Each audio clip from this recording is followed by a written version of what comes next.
La piattaforma era stata aggiornata, le circolari arrivate anche negli ultimi giorni. Con il 15 dicembre suona la campanella dell'obbligo del Green Pass rafforzato per il personale della scuola.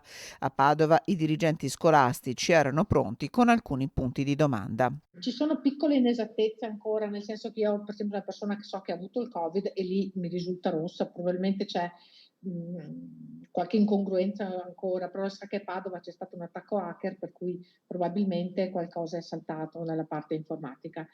In ogni caso io con tutte le segnalazioni, rosse che ho visto stamattina ho mandato, una notifica personale tramite registro elettronico e anche in più una lettera, comunque insomma, tanto su questo, per avvertire, che entro 5 giorni devono o comunicarmi la data di prenotazione o portarmi un'esenzione o la certificazione che in realtà sono già che hanno fatto il primo ciclo primario di vaccinazione. Nella sua scuola, l'Istituto Comprensivo di Albignasego, Federica Silvoni ha 29 dipendenti su 360 totali sprovvisti di Green Pass rafforzato.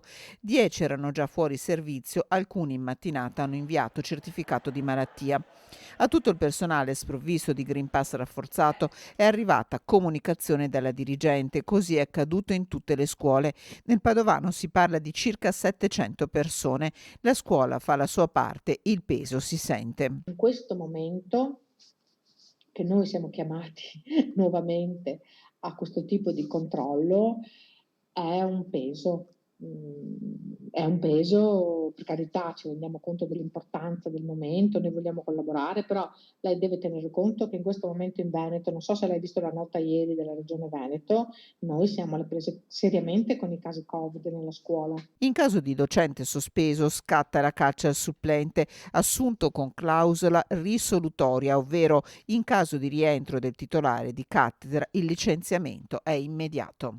Il problema nostro è trovarli i supplenti, soprattutto all'infanzia e alla primaria, è proprio, endemica ormai la carenza di docenti.